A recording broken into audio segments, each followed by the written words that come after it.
Good morning, sweet world, and welcome to the No Dunks podcast on the Athletic Network. It's Friday, May 2nd, 2025. This is The Drop. I'm J.E. Skeets here in the yard, and alongside me, thanks to the power of technology, Melas. Basketball lovers, this one's for you. Also in the mix, it's a bearded one, my top shot hot boy, Trey Kerby.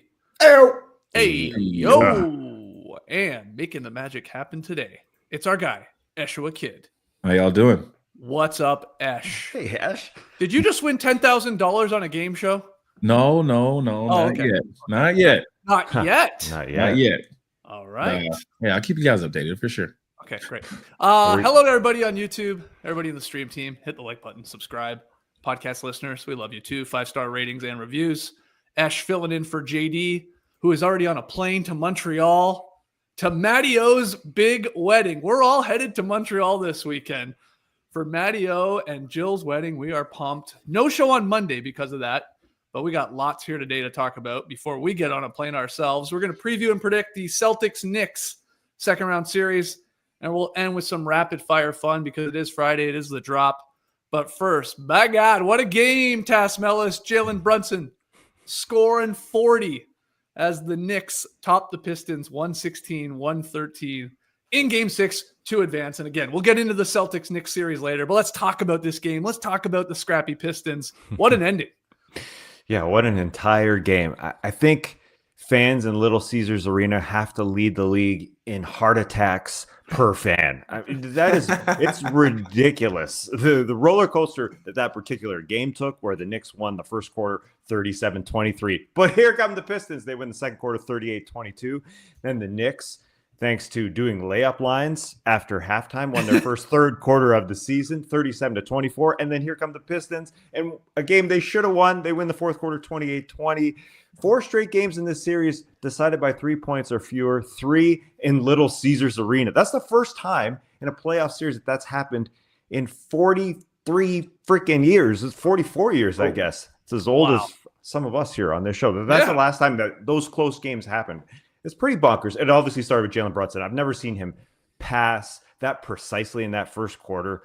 His game obviously on point, shooting the ball, but he was so good at doing everything in that first quarter, setting up Mikal Bridges. 7 makes at the basket in this game for him. He was their second best offensive player, clearly.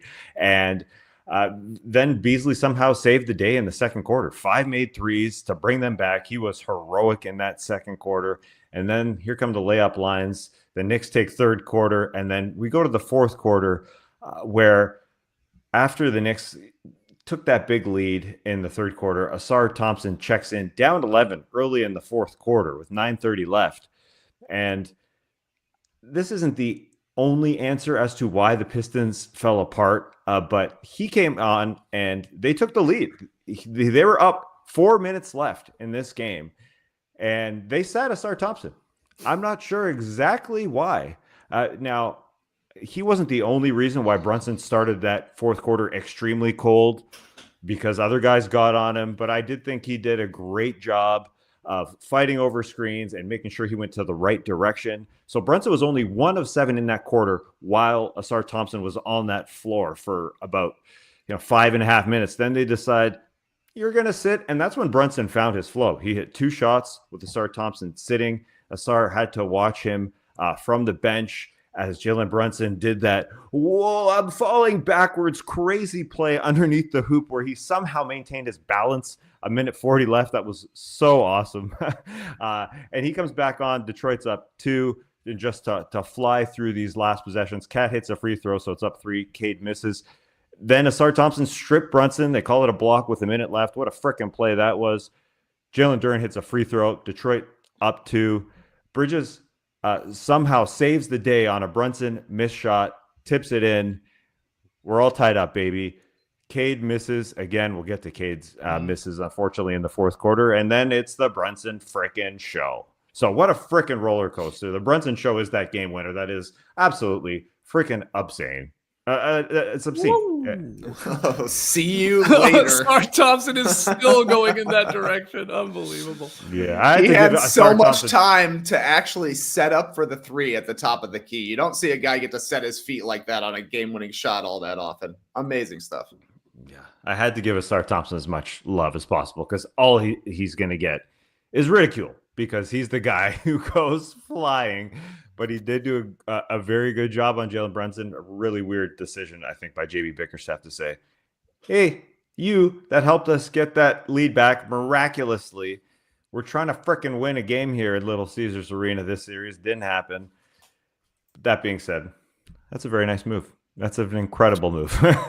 40 points for Brunson, 15 to 33. The guy shot 33 times, 3 of 10 from deep, 7 to 8 at the line, 7 assists, 4 boards. TK. I mean, this guy should get a second Clutch Player of the Year award just for that performance.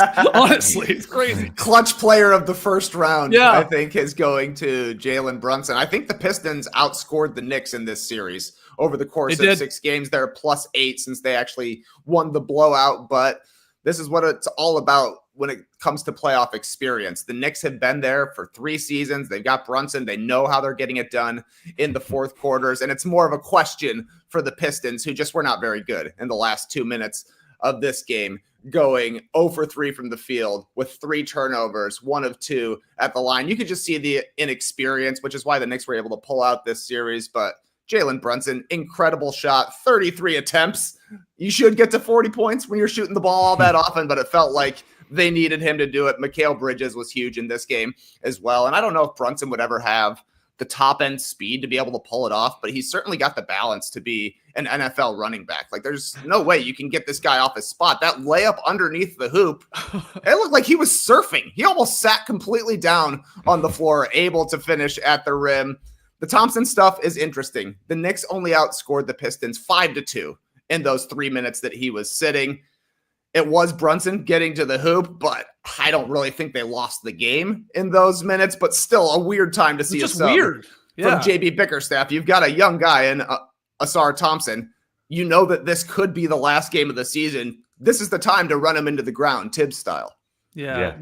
There's no doubt the Knicks benefited from playing this series last year against the Sixers, like all the pandemonium in that series. Mm-hmm. So they got to bring that in, a little experience into Detroit here. So maybe the Pistons moving ahead and making the postseason in the years to come, maybe they'll be the victorious team after having gone through this. But what a series. Just every game. I mean, every Knicks playoff game for the last stretch here has been wild.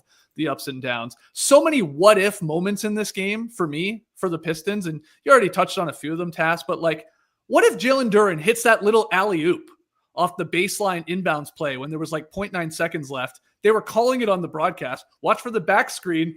Duren's going to be at the rim. Cat sort of fell asleep on it. Duren got a great look at it, and it just like rimmed out, right? That was like with 2 minutes to go. You guys talked about it. What if Brunson falls and travels on that crazy bucket under the hoop where like 2 times it looked like he was going to fall on his ass? And yeah, what if Thompson was on him instead of Schroeder there? What if Cade hits one of his looks around the rim in the final 4 or 5 minutes? A couple like left-handed layup attempts that both obviously they weren't even that close, if we're being honest. No. Like he had to put it high. It was well defended. So what if one of those goes or he gets a better look? All glass, no rim. All glass. Yeah. Not great. What if I think this play gets forgotten a little bit. What if Cade inbounds the ball correctly to Jalen Duren?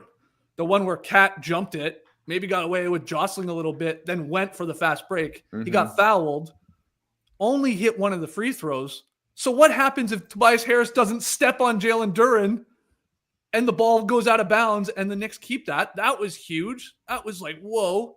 And then just other things like what if Duren hits both of his free throws? What if Bridges gets boxed out and doesn't get the tip in there with 35 seconds to go? And then I guess the last one is, what if Beasley catches the ball on the sides? Like, does he bang home that three? It would have been wide open. I think he would have had time to get it off. He would have had to shoot it quickly. And what happens in overtime? So just like a million what ifs. And that's sort of what separates, teams obviously moving on in postseason series. Like, get rid of the what ifs or, have them come out in your favor a little bit more. But great experience here for Detroit nonetheless. Yeah, exactly right. Great experience for Detroit. In their minds over the summer, surely they're going to be kicking themselves thinking we could have won this series. One of the calls went against them that they should have had some free throws from Tim Hardaway Jr. That could have been a win. Yeah. They could have doubled Jalen Brunson at the end of the fourth quarter. There are opportunities here. I think Cade is going to look back at this as a learning experience. He went 2 of 6 in the fourth quarter. And as JJ Lynch is mentioning here in the stream team, 5 of 28 from 3 in the series. And he just completely lost confidence in his jump shot. The Knicks were playing under on every pick and roll in the fourth quarter. Pull-up 3 was there anytime he wanted it, and he never wanted it. So he was going to the rim where there was a lot of defenders, having to throw up some junk, going all glass, not in a good way. So I think Cade will definitely learn from his first go-around. But the Pistons in general were in every one of these games. They were scrapping and fighting. They won 30 more games this season. So there will be expectations next year, which will be different. Yeah. But they also maybe get better health coming around next time. And, Cade will certainly grow from his first experience in the postseason. Yeah, I think that's right, Tass. Like, Cade did not have a perfect series by any means, but he showed the potential at times for big stretches, obviously, as a lead guy that you have some confidence in. Ausar Thompson, my God, like he got better and better as this thing went on. Same with Jalen Duren. I thought he progressed as the series sort of went on. He got more comfortable. The vets this year played their part, Tass, right? Beasley, Tim Hardaway Jr., Tobias Harris, and they won 2 of these 3 games in Madison Square Garden, every game close in a 6-game series loss. And they did it without their starting shooting guard in Jaden Ivey, and Isaiah Stewart only played, what did he play? Like 19, 20 minutes. Like he was sort of a pivotal role player for him. So to do all that, you add those guys, like, yeah, there'll be expectations. I'm with Trey on that, but there's no reason this team shouldn't build off this and be flirting with 50 wins next season and maybe, obviously advancing in a postseason matchup. Absolutely not. The growth, it sure felt like at the beginning of the season, the way they were flowing was because they went and got all those vets and Tobias Harris and Tim Hardaway and Malik Beasley. But if you're a Pistons fan, you see all these young guys and how much they're growing, and you get super excited for the future because beneath all those vets, those young guys grew incredibly well. And yeah, Isaiah Stewart didn't play in this series, but Jalen Duren grew as a defensive player. Yeah, he impressed me.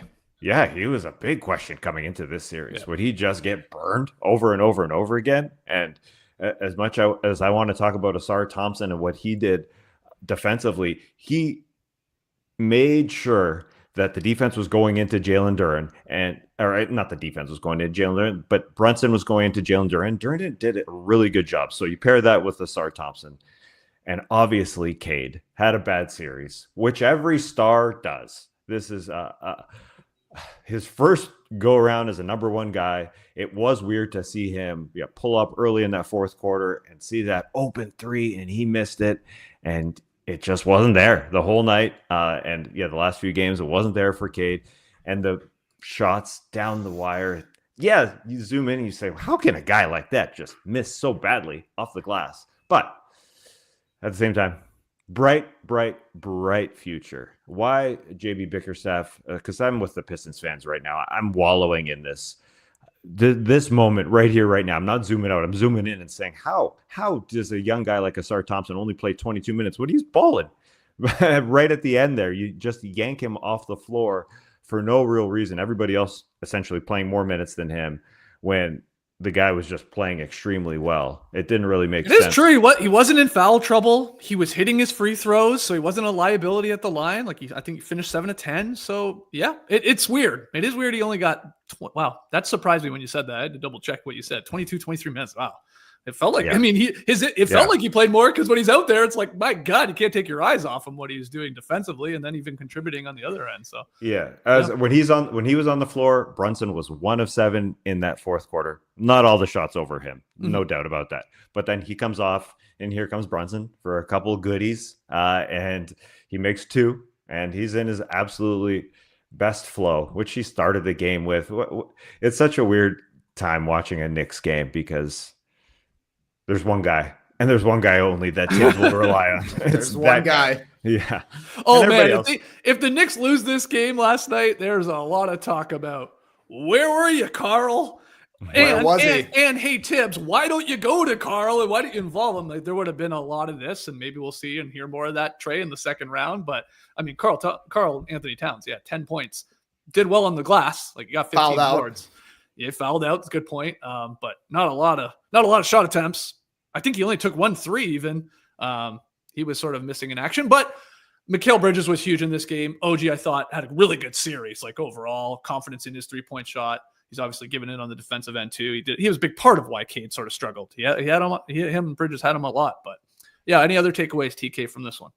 Yeah, I think the question of would Malik Beasley have made the 3-pointer if he catches the ball?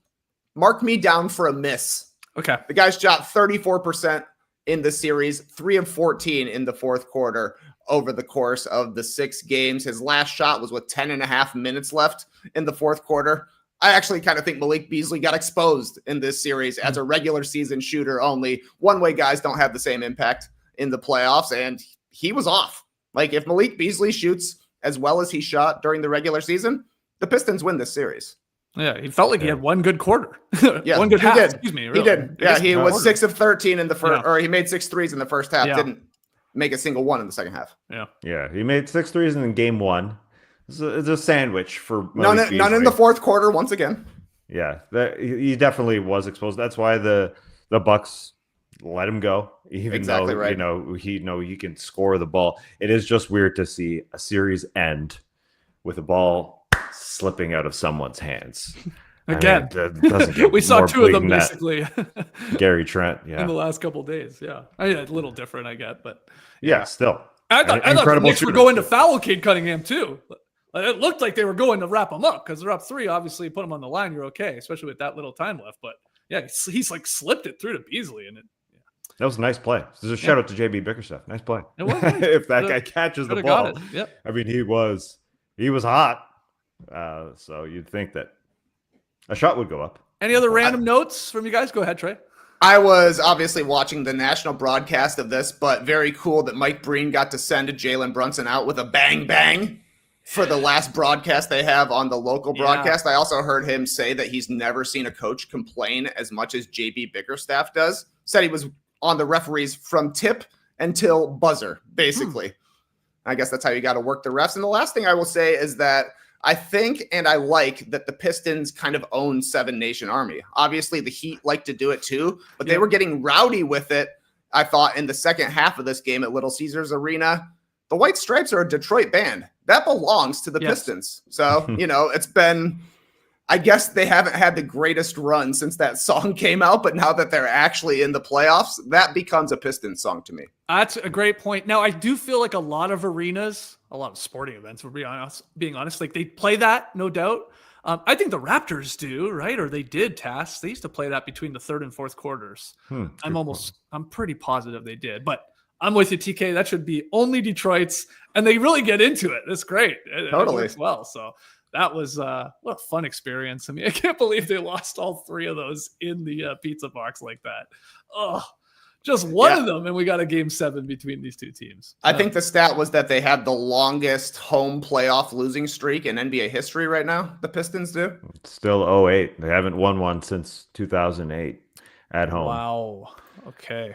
That's unfortunate. That's a long time. Yeah. They're just going to keep playing that song. It is great to hear that song make its way back because it used to be a banger. Yeah, for sports arenas. I used to do it with my softball team. The Rounders would get in our circle before the game, and we would do it back. And even the kids are liking it these days. Like, I don't know. It's making its way into schools or something. Did the White Stripes just get inducted into the Rock and Roll Hall of Fame? Really? I think so. Wow. No idea. I mean, I can't believe they've been around for 25 years, but I guess that's probably true. Somebody in the stream team confirmed that for me. I thought I heard that. Maybe I heard that on Is This Good with Matteo and JD, for crying out loud. It's possible. All right, Tass, anything else on this one? Just really, really random here. I don't want to poke holes in Ian Eagle's incredible broadcasting, but he did bring up that Ausar Thompson's middle name was XLN. Yeah. But he says he calls it excellence. Yeah. Isn't it excellency? Isn't it all 4 letters pronounced? Interesting. I don't know. It's impossible to know. I could be wrong. I always thought it was excellence, but you bring up a fair point. I think when you're naming your child and you say you want to name their middle name something, sort of prestigious, Would you say excellence or would you say excellency? I think it just it flows a little bit better, but I don't know. I could be wrong. Well, I would if I were to name my kid's middle name, I wouldn't spell it XLNC. I don't think I would do that. Yeah, but, don't you want to say all 4 letters like there? Okay. I don't know. Ash in the background confirming White Stripes are in the Hall of Fame. Yeah, I see that according to Rolling Stone and NBA Old Fart, Outkast, Soundgarden, the White Stripes, Cyndi Lauper, and Salt and Pepper are the class of 2025. What a class! Holy, that's a great class. That is a good one. Yeah. Oh, I like it. Okay. What about the Raconteurs? Are they going in next? They came a little bit later. Okay. They were after several White Stripes records. I don't know if they have quite the pull that Jack and Meg do. I don't think so. Oh, great albums, though, in my opinion. Okay, let's keep it moving here. Let's go to the other game last night. We had James Harden throwing it in my face. That's why I put Harden on my chest here today. 28 points. This guy was aggressive from the jump, at least in the first half. He had an awesome game. Hit some timely threes too, but 28 points, 8 assists in the bounce back performance, Trey, to obviously help the Clippers get past the Nuggets in game 6 and give us a game 7, baby. Zaza Pachulia. We're going to game 7. They got a lot of help from other guys, but where do you want to start with this one? Yeah, Harden played an awesome 3 quarters in game 6. It was looking like he was maybe going to have his best game 6 of his career through 3 quarters. 23 points, 8 assists, just 2 turnovers. But in the fourth quarter, he must have set the NBA record for dribbles in a quarter. He was just pounding the air out of the ball. The Clippers were refusing to get into any sort of offense with double digits left on the shot clock. They were playing 5 and under the entire time. In the fourth quarter, Harden went for 5 points on 2 of 6 shooting, 0 assists to 2 turnovers, and they were ugly turnovers that immediately the Nuggets were running back the other way and scoring pretty easily. I do think that Harden is taking most of the shots today for not showing up in the fourth quarter because he was making these obviously bad plays, and he was the guy that was running the offense and organizing things. But Kawhi Leonard was just as bad for the Clippers. Harden was making bad plays. Kawhi was making no plays. In the fourth quarter, 5 points, 2 of 6 shooting, or 2 of 5 shooting, and 1 assist for Kawhi. The last time he took a shot was 5 minutes left. His last basket was 9 minutes left. He was just standing in the corner, and they were waiting for this game to end. If it lasted another 3 minutes, this series is over. Yeah, Denver was going to win. Were just killing the clock, and it was like, what are you doing? Just keep playing. I mean, we see it time and time again, but totally. But I do think the Clippers probably have Russell Westbrook to thank for this one. The key play in the game to me, 2 minutes and 15 seconds left. Denver has cut the lead from 105-90 for the Clippers to 107-101. Still the Clippers lead, but Denver has the ball. They got a fast break. Westbrook has an open layup at the rim. He botches it, turns into a Norman Powell three-pointer on the other side. It was the last Clippers make of the game. Put him up by, I guess, 7 points, and Denver wasn't able to catch from there. So a major, major miss from Westbrook, who was pretty good in this game, but that's just how it goes. You got to live with the good, you got to live with the bad, and it was on the road, so it was the bad.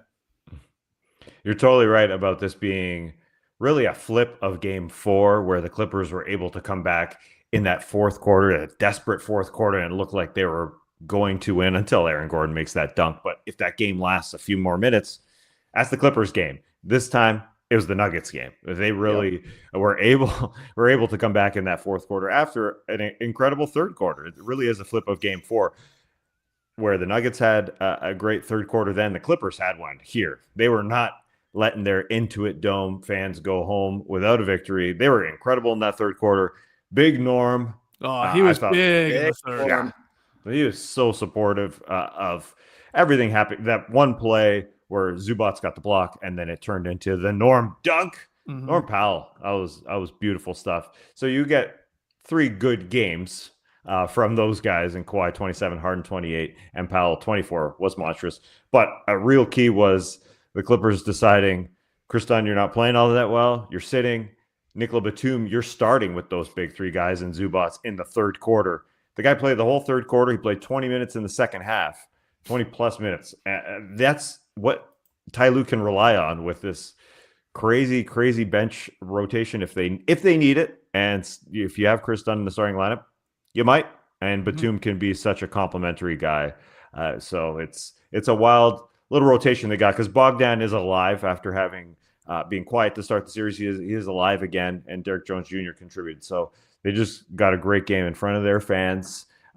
Two really good arena experiences from my ass sitting and watching them. It felt like Detroit was super loud, and the Intuit Dome also came through. Yeah, Zubats and Batum, they teamed up for a really strong, effective defensive effort, right, on usually the unguardable Jokic. Like in the second half, Jokic, he went scoreless for 11 minutes in the third, and he only went 2 for 9 in the second half after a really impressive first half, and a lot of it was Batum doing his hardest or playing his hardest on him. And then, I mean, but I just keep thinking, remember when Batum was going to retire after the Paris Olympics? Like that was a story going around. He was probably hanging it up, and he was done with basketball after that. And here he is in a game 6 elimination game, starting in the second half, 2 threes, 2 blocks, 2 steals, 6 assists. How many assists did he have where it got slung to the side where 2 Clippers would be? And he would do the like this to like the guy in the corner. So many of those were his assists. And then the defensive effort, Trey. I saw your tweet. It was spot on, I thought, TK. Nic Batum is the Western Conference Al Horford. That's a perfect tweet, because my God, they're so comparable, obviously being vets and still being able to contribute on both ends. Exactly right. They both make open threes. They both guard big and small. I saw ESPN had Batum guarding Jamal Murray 25 times in this game and guarding Nikola Jokic 16 times in this game, playing the 1 and the 5 against their 2 best players. They also both have beautiful eyes.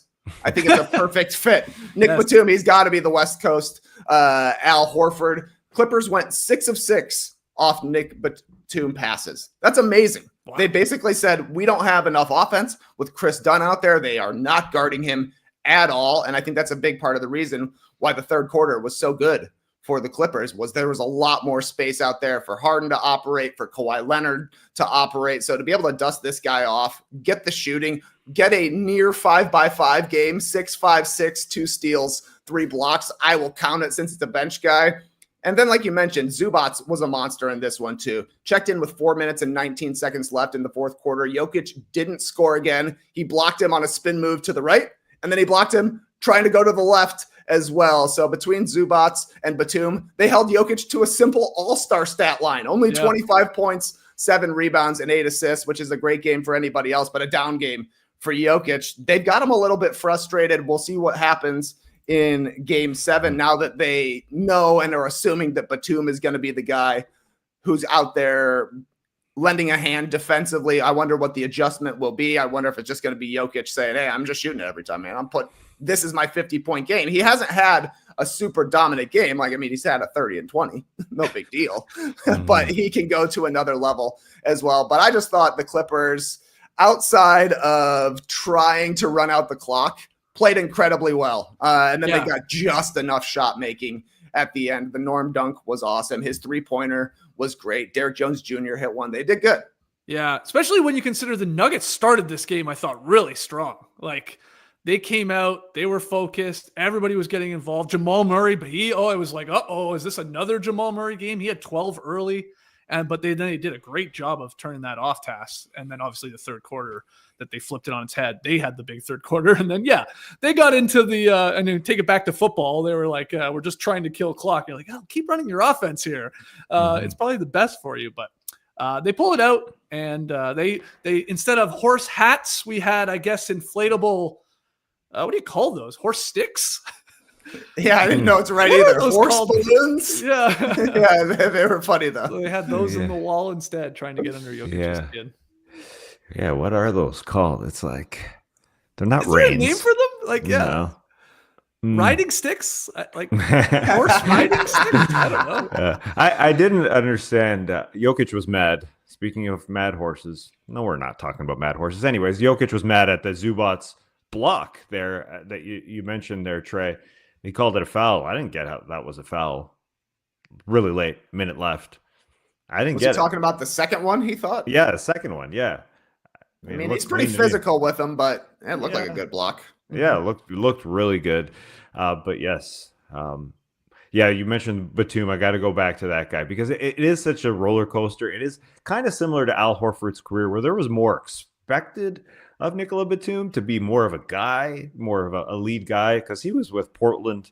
We were going through Damian Lillard's career the last couple weeks, seeing that Lillard's season ended with an injury, and to have Lillard, Aldridge, and Nicola Batum as the third guy, that was the run for a few years to see what they would do. Then Wesley Matthews comes in, and it didn't happen. It didn't work out. So just like Al Horford, he has to go somewhere else to win. Now Nicola Batum just needs to win a championship, and then he is Al Horford, and he'll retire in the other conference. Yeah, I guess. Maybe. I guess so. He's still got it. Game 7, Saturday night. Hobby horse. Sorry to interrupt. Hobby horse. Is that? That's a well. I always thought the hobby horse was like the one that you put a little kid on that like teeter totters on the ground. That's a rocking horse. That's a rocking horse. Interesting. So, hobby horse is the stick. I don't know. Ziggy mentions it. It feels right. It feels like it fits. Okay. Big MGM says pixie stick, but that's not what it's called. So game 7 Saturday night. If you know what's going to happen in this game, go play the Powerball because I don't believe you because this could go so many ways. I feel like to get you hyped though, I saw Ghostface Ziller right. We've seen the Clippers have an explosive offense. We've seen the Nuggets have an explosive offense.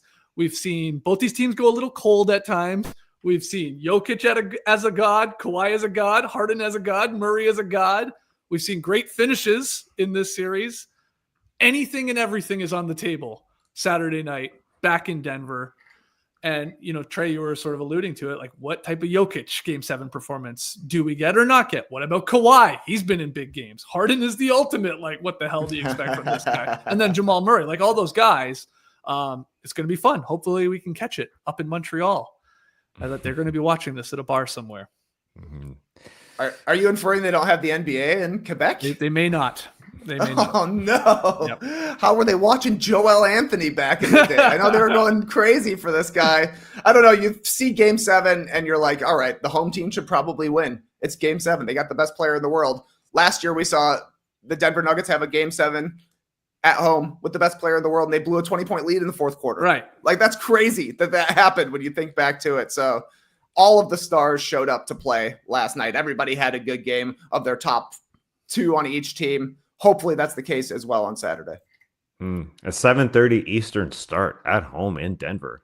Quite early for us. A little early. But they don't have the competition of Le Montréal Canadien. Les Habitants are not playing on Saturday. I was worried about that. Yeah. But it doesn't. Hold on a sec. This NHL.com schedule on that upper bar, that roulette thing that's going on there, you never know which one is actually on. You've done this before, I believe. I think we You've all heard have. this rant before, and it's a fair rant because I'm with you. I've gone there and been like, what's going on here? I'll go to the tab. I'll go to the separate tab. Yeah, no one else is playing that anyone cares about in Canada on Saturday. Okay. Just the Avalanche at the Stars. So we got Houston Golden State game 6 tonight. Game 7, baby. Clips, Nuggets on Saturday night. And then Sunday, maybe another game 7 between the Warriors and Rockets. And we know we have Pacers Cavs game 1 of their second round series.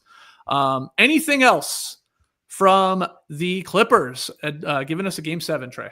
My last random note was they showed celebrity fans in the crowd for LA, and John Lovitz was the guy that they showed for the Clippers.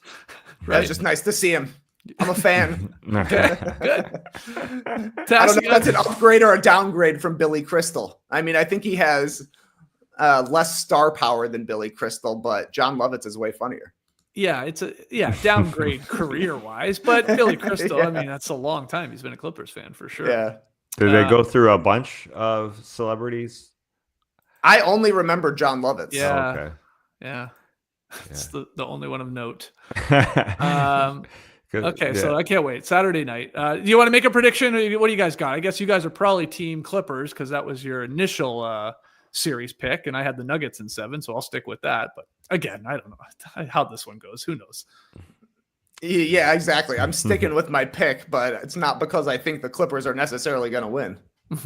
Yeah, I did say Clippers in 7 because of what happened last year, and the fact that they could fall apart at that 20-point lead against the Minnesota Timberwolves in Game 7 at home, and then the whole roller coaster of this season, I didn't think they have it. But then I thought I was wrong. After a few games of this series where the Clippers couldn't seal the deal. So who the heck knows? Who knows? Yeah, it's who the heck knows? It's just hopefully it's close and it's entertaining and everybody's excited. All right, well let's pivot to a second round series that we now know after last night's results, and that is the Celtics versus the New York Knicks. East semifinals is going to mark the 17th time here that these two teams have met in the playoffs, which is the second most for any pair of opponents in NBA history. It's sort of wild. Yeah. More importantly, the Celtics have had the Knicks number of late. They won 8 of the last 9 meetings, including a 4-game sweep this season that wasn't all that close. Boston obviously took control of them. The Knicks struggled against all the elite teams. They're still looking for a big win against one of the best teams in the league. Will it happen in this series? Let's get into it. Things to watch. Tass, let's start with you in the 2-3 matchup here, Boston, New York, which tips on Monday. Well, I'm going to be watching the Celtics going at Jalen Brunson and Karl Anthony Towns. They're going to go at them. They're going to use that pick and roll over and over again.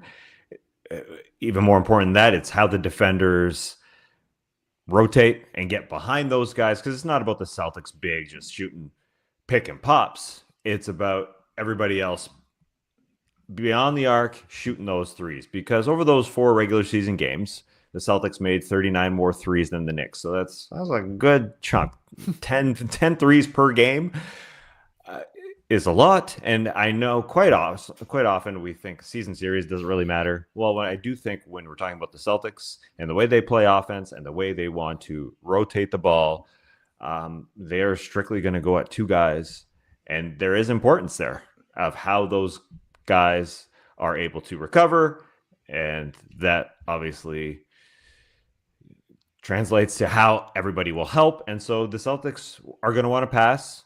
You're going to want to see them play ISO, but I don't see that happening. I see them moving the ball, and so that's a very, very important thing here. It doesn't matter so much about the Knicks offense immediately because the Celtics are going to score points. And so, yeah, that's a big thing I'll be watching. Yeah, just to piggyback off that, I saw Schumann crunch the numbers, and they're pretty alarming in regards to like the Celtics targeting Towns and Brunson.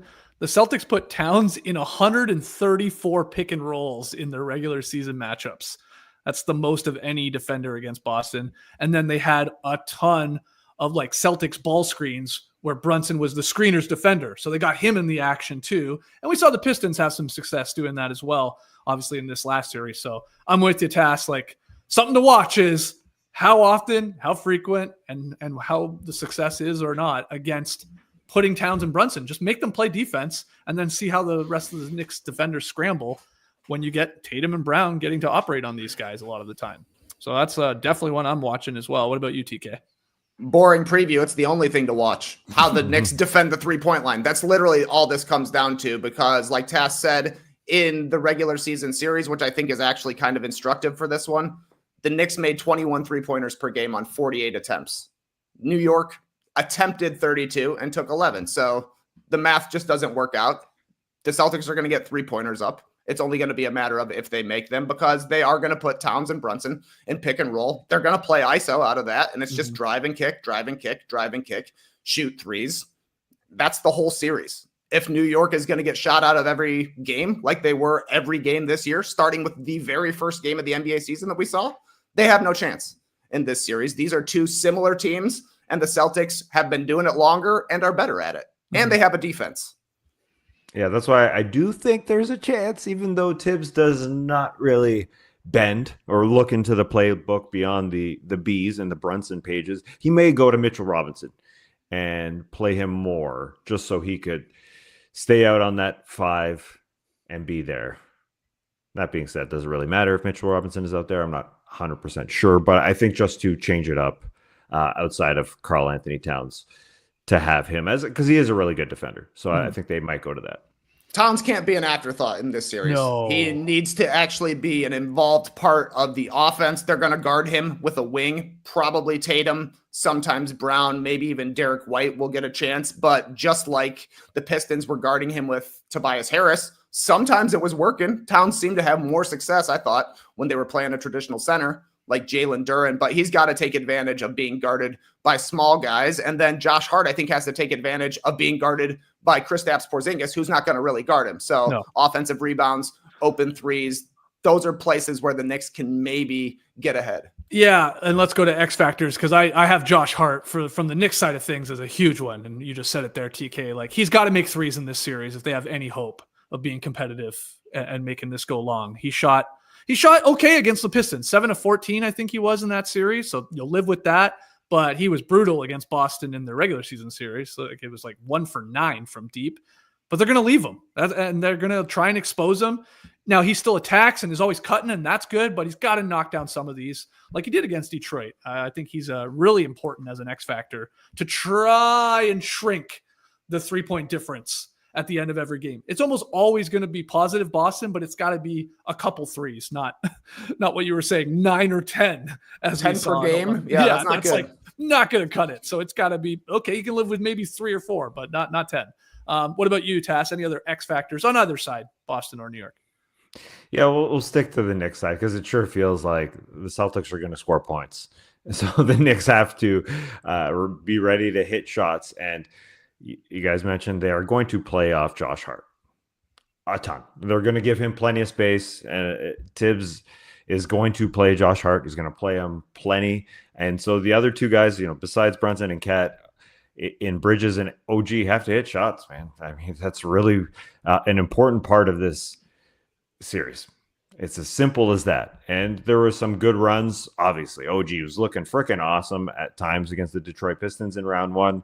And so was Bridges at times in round 1. So some positives to go with. I mean, really, they just got to score a freaking lot of points. They weren't good in the 4 games against Boston this year. Bridges, 7 of 22 from 3. OG, far worse, 2 of 15 from 3. Do those numbers matter? I feel like OG has grown. He's shooting with confidence right now. Oh, yeah.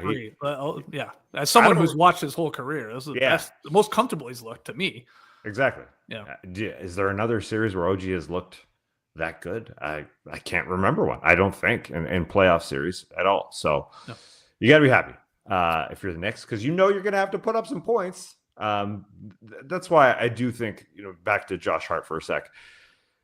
He is Tibbs. If Tibbs was a basketball player, he would be Josh Hart. That being said, he has to dabble and try something else out and get Mitchell Robinson in there just to try something out. And maybe Josh Hart has to sit a little bit. But Hart was awesome in that frickin' series in round number 1 against Detroit. Even in that last game, the things he does, for sure. But what is their ceiling when you're kind of playing 4-on-5 at times? And you said he was 7 of 14 in round number 1. It is totally true. He does so many freaking good things. But what's their ceiling? If their D is good, but what is their offense going to be against this Knicks team? I'm not sure. Anyone else, TK, you want to touch on there as an X factor?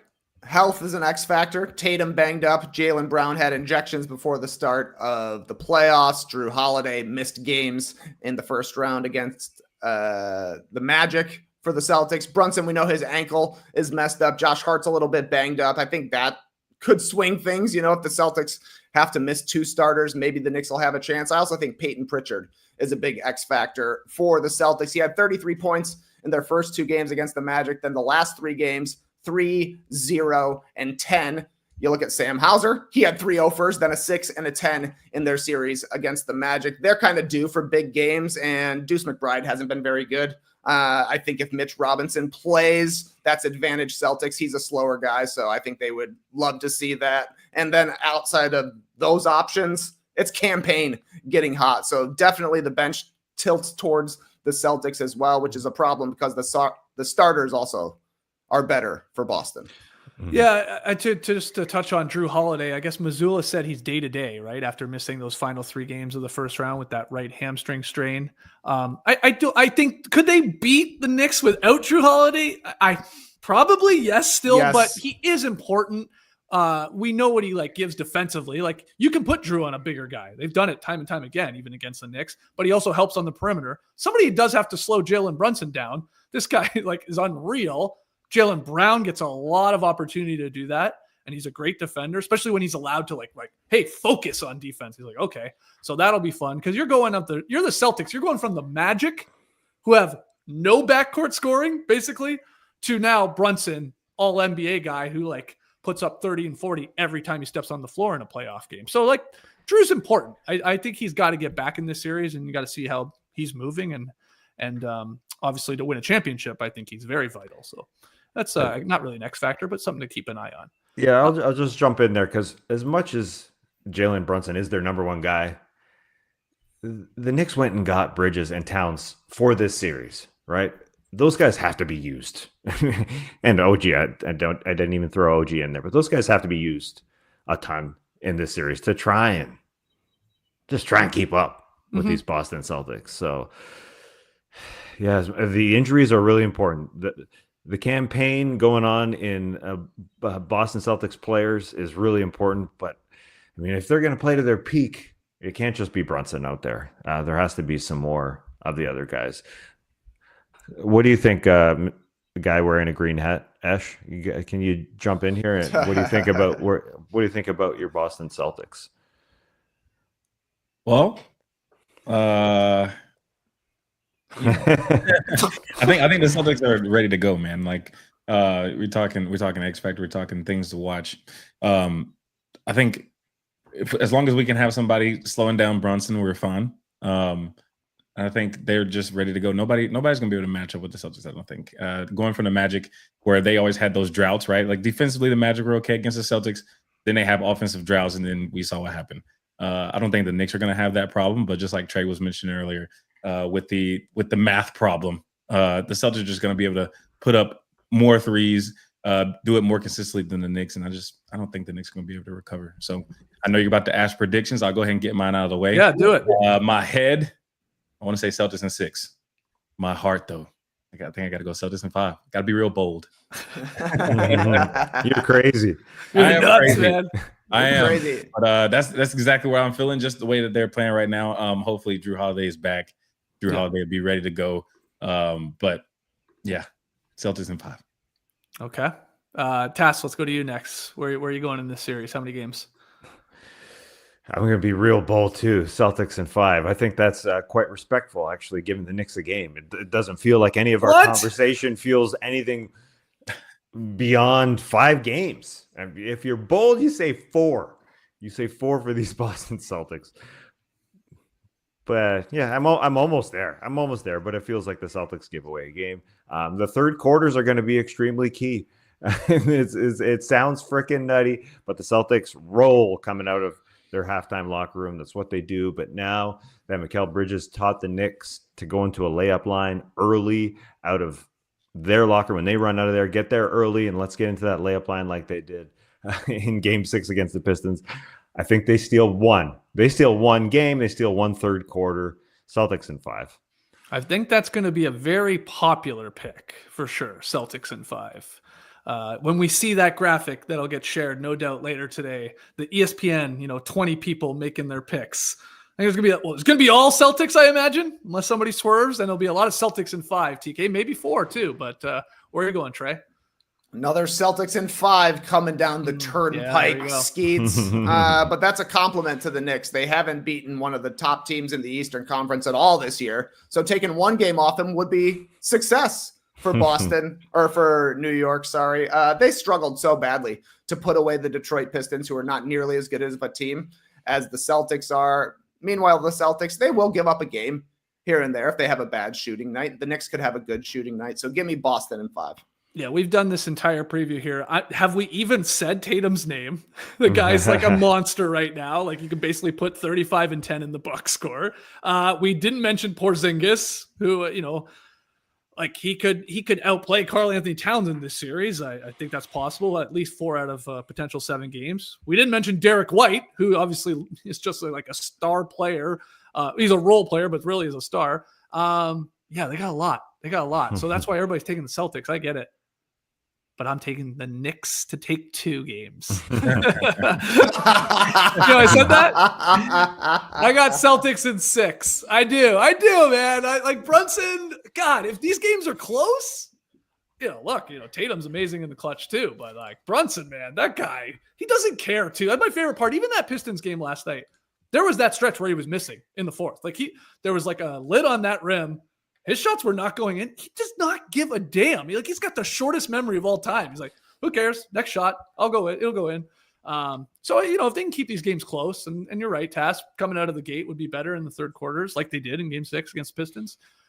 I like Brunson to close a couple of these. So I'll say Celtics in 6, but they're going to overpower this team. There's just too much. So let's hear from you guys in the stream team. Get your predictions in, things to watch, X factors. What else did we miss heading into this one? And anybody believe in New York to pull off the upset? It would be a big upset for sure, especially after how much of a fight the Pistons put up against them, and the Celtics resting here and just not being able to beat them all season long too. There's that part. So, all right, we got Celtics in 5 and a Celtics in 6. Can't wait for that one. Okay, before we go, it is Friday. It's the drop. We got Esh here. Rapid fire fun. Esh, you got the questions. We got the answers this week. All right. A few weeks ago, Caitlin Clark revealed that she once dropped 22 points in 2 minutes in a college practice. What's your greatest achievement that no one knows about? Okay, I talk a lot about running marathons, but I'm not going to get into that. I will say though, running adjacent, one of my greatest achievements is my 5K that I ran 10 years ago pretty fast. 17:32 in a 5K here in Atlanta, little hilly as well. Very happy with that time. I'll never even come close to beating that time as what was I then? 35 years old when I probably ran it. So 17:32 5K, come on, that's pretty impressive. That's a good achievement for me. So there you go. That's very good. nice. That's super fast. Oh, mine not as exquisite as that. I would say I was working a Boxing Day at a sports department store. So a Boxing Day, it's the Canadian British version of Black Friday. Sales everywhere. Right. So I'm working. I am the megaphone man, telling everybody where the deals are. I'm on this 20-foot ladder with a megaphone, yelling into the sports department store, and so everybody looks at me. I'm wearing log jaunts. I'm wearing tights. They're bright orange. So that part's not my best accomplishment. It's when I got down, everybody still wanted to buy stuff from me. We were making money off commission back then. Hey. I made some bank that day. Everybody was coming in to buy stuff. And I guess they're like, hey, that weird looking guy with orange pants. I forget what I was wearing on top. What were you yelling at the top of the ladder? Like you were like, ice skates on sale over here. Like that. Exactly. Yeah. They had sales going every 20 minutes or so. Like, come on over here. Great deal over here. That kind of thing. Okay. Oh yeah. Great stuff on sale. We had Jordan selling for $400. What a sale. No, we had good sales at Sport Check back then. But yeah, I made some bank. I forget how much I made. Yeah. Commission's crazy. Yeah, one commission was fun. You're working the day after Christmas, but yeah, I guess you're making that much money. It doesn't matter. All right, TK. Sophomore year of college, we went on a spring break trip to South Padre Island in Texas. Went to a bar one night, and they had a free throw shooting contest at a bar. Wow, that'd be fun. Cool. Yeah, it was weird. I entered and made 15 straight. I won $25 in bar credit. I don't think I could make 15 straight if I went outside right now. It would take you a while, I bet. I'm not like a natural shooter, nor was I practicing free throws a lot, but I was just feeling it. Did the bar, did people start coming around? Like when you got to 8, 9, 10, whoa, this guy's over here not missing. I don't remember that being the reaction. But can you imagine being on spring break? Let's go party. Free throw contest in the middle of the bar. Oh, my so God. Weird. No, but that's also that classic meme of show this to guys. How's it go? Show this to guys and they'll love it or something like that. Yeah, I'll say hell yeah. Yeah, exactly. That's what that is. Oh my God. Look at him just shooting free throws. Yeah. It's like you couldn't even get to the line because there's some guys that are just sitting there for hours. 15. That's pretty 15 good. 15 cash. Yep. All right. Stephen A. Smith showed up taking out a crooked nurse in a new episode of General Hospital. What is a random TV show you'd love to pop up in? Okay, random. I want to it's got to be like a Bravo reality show. And I just want to be in like the background of a scene. So like Summer House, they have like these weird parties outside. I would love to be like just on the dance floor at a weird Summer House party in the Hamptons. Just like jamming in the background. Yeah, and they always having have like fun. They have like themed parties, right? So you'd be in costume too. Like they've done like pirate theme. They've done every theme basically imaginable. So just a quick shot, but memorable enough to be like, what the hell is that guy doing, or what is he wearing? So that's what I want. Excellent. All right, Taz. Sounds like a good show. I had a reality show, but then I wrote down I want to be in Severance. I just want to run. I just want to run those hallways. I'm gonna find what's at the end. I'm just gonna run for hours and hours and hours. Right, left, right, left, right. What a show! What a show! I'm very early in season 2, so no spoilers. Okay. But yep, I'd love to be there. Love to be in those hallways. It's a good show. I gotta start it. I haven't seen it yet. Oh, it's a great show. Yeah, season 1. It's good. Yeah. Okay. Yeah. Tass is out. Tass is in. He loves hallways. Trey, I want to be in Elsbeth. We see the commercials during every Survivor, and I'll be honest, almost everyone makes me laugh. Oh my god! I'm like, is Elsbeth good? What's going on in Elsbeth? I don't know. I'm not going to watch it to find out. It appears she's a Mr. Magoo-like character. Yeah, I think kind of just bumbling her way through investigations. I would gladly be investigated by Elsbeth. Okay. I never even heard what you're talking about. What is that? It's a comedy drama series. Yeah. There we go. Yeah. It's comedy drama. I'm assuming because it's on CBS. Yes. Yeah. Oh yeah. I never watched it. I only see the commercials that Tracy's during Survivor. She comes in with her funny faces. Ooh. Yeah.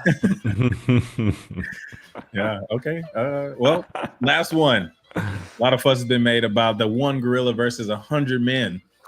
But number one, where do you guys stand on this? And number two, could you be 100 8-year-olds at a game to 10 half court? Okay, where do I stand on the one gorilla versus 100 men? Yes. I'm team gorilla. Yeah. I've heard all the arguments. Trey on yesterday's No Buffs podcast, our Survivor podcast, we actually got into this, and Trey, he broke it down. I don't know if he's going to do it again here on No Dunks, but like he was making a very convincing case of stuff you had read of how the 100 men should do it. Could they do it? But come on, get out of here with this. Like that first wave of guys, once they're destroyed, the 90 other people are like, oh, I don't know about this. So that's that. Okay. So I'm team gorilla. And then your question, could you beat 108-year-olds at a game to 10 half court? Now, I thought the half court inclusion was very interesting.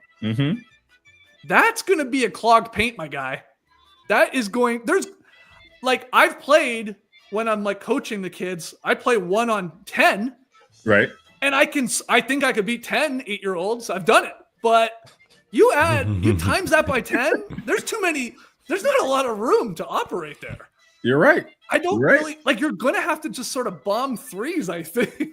I just don't think you can get through them.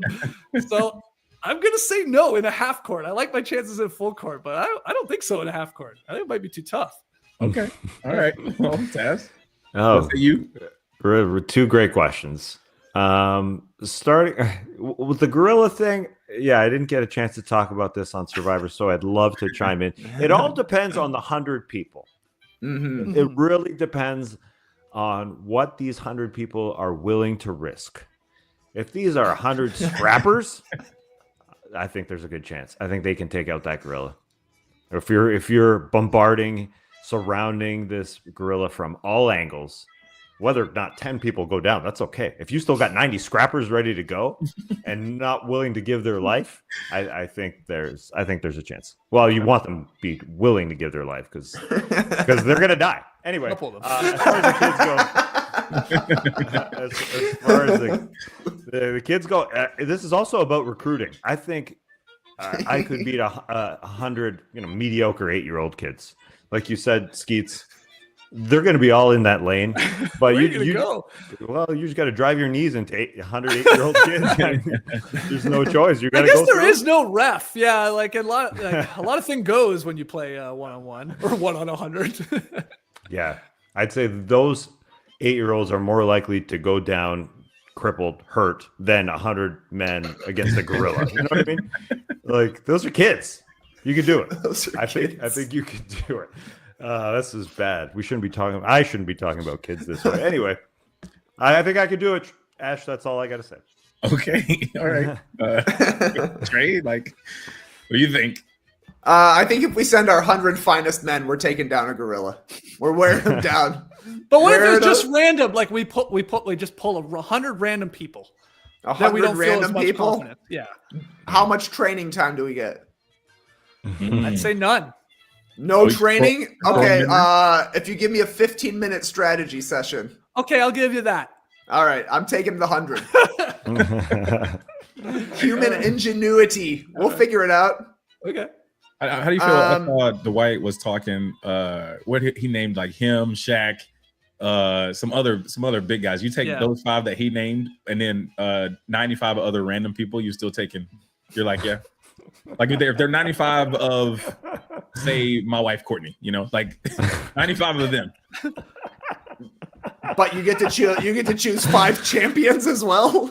Yeah, but you get like 5 Dwight Howards or Shaqs, but then you get 5 or 95 like 5'2" men or women that are going. So then it's really just it's 1-on-5 with 95 spectators. Yeah, I guess. Anyway. You got to convince the 95 Courtneys to go zombie mode and just keep attacking no matter what. Overwhelm them. Yeah. As for a game, is it make it, take it? Sure.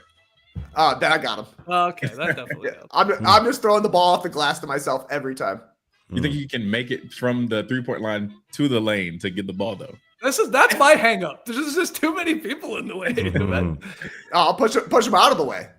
If there's no fouls being called, I guess. Yeah, sure. You're right. Look, every step forward, they'll be scared. They'll be like, oh, look at this guy.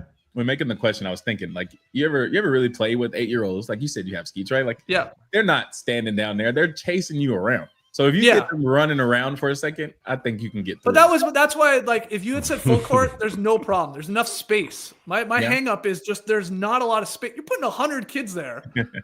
They're filling up the entire thing, basically. Yeah. Majority of it. Yeah. So if they get 15 minutes to plan how they're going to play me, like, they get a strategy session. This guy's got no shot, man. Just pack the paint. You can't get in there. No, I don't know.